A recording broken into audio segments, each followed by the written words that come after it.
Good morning, gang. It's my grab your Bible. We are still in Matthew 27. We're going to be there for a little while longer. Matthew 27, and we are in verse 19. Now remember where we are in this story. Jesus is in front of Pilate, and Pilate is the governor, and there's a feast going on, and the people have a choice. They can either choose Barabbas or Jesus, who is called the Christ. Which prisoner would you rather have roaming free? A real common criminal that everybody knew was a criminal, or Jesus who preaches? Preaches about the good news. Let's see. All right, we're going to pick it up in verse 19. And when he had sat down in the judgment seat, his wife sent unto him, saying, Have thou nothing to do with this just man, for I have suffered many things this day in a dream because of him.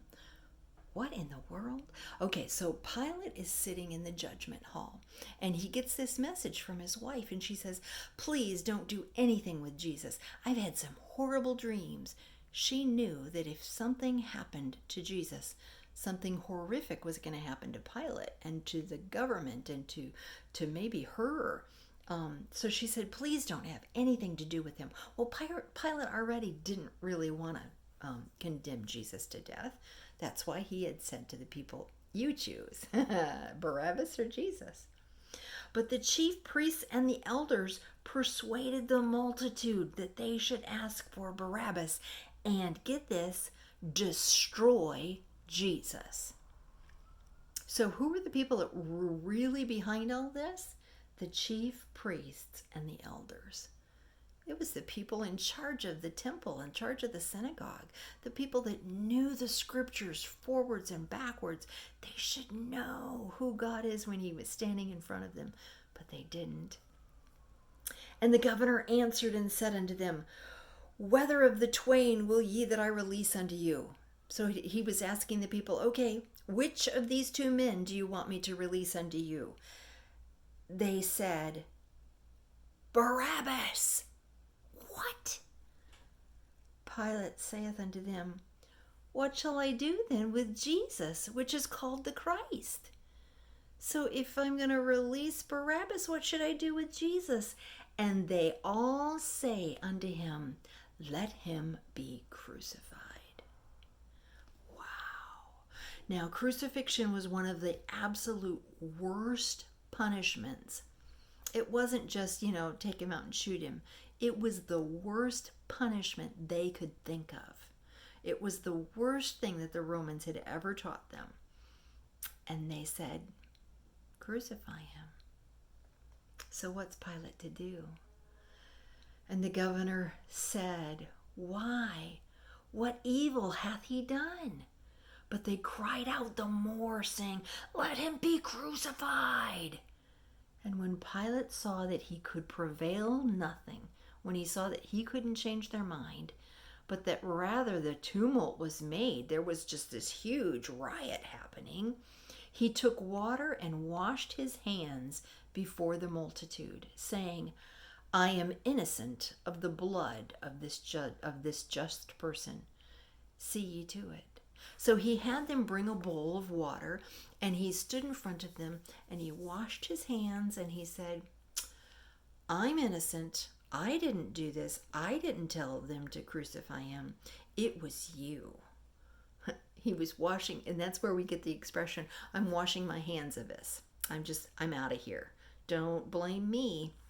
That's what Pilate was saying. Let's see, and I've lost my place. Okay. And he says, See ye to it. Then answered all the people and said, His blood be on us and on our children. Whoa. Now, I know Papa has been talking to you about the Old Testament. And this happened before, where the Jews were saying, Put that on our account and our children's account too. What they were saying was, We'll be guilty for crucifying him. That's okay. And our kids will be guilty for crucifying them. How horrible to know that they were making their children pay for what their sin was. And they said, verse 25, it's really important. Then answered all the people and said, his blood be on us and on our children. Then released he Barabbas unto them. And when he had scourged Jesus, he delivered him to be crucified. Okay, it wasn't enough that he delivered Barabbas and that he said, okay, you take him. But that verse, verse 26, says he scourged Jesus. Do you know what that is? Back then, they would whip people. They would tie people to a pole and take the shirt off their back, and they had a man that would have a whip. And it wasn't just a piece of rope that, a regular whip. This was a cat of 9 tails, is what they called it. It was a rope that had 9 pieces of leather coming out of it, okay? So a rope that had 9 pieces of leather coming out. And on the end of each piece of leather, there was a stone or a claw that they'd gotten from a tiger or something. And it was embedded into the rope. And as that would come on contact with the back, it would shred that person's back. So it wasn't just a whipping. A whipping would be horrible. But this was like having a claw taken to your back. Pilate was in no way innocent. He let the people take control. He could have freed Jesus, but he didn't. And then he went a step farther and he had him scourged. And then he sent him out to be crucified. Not the best of people.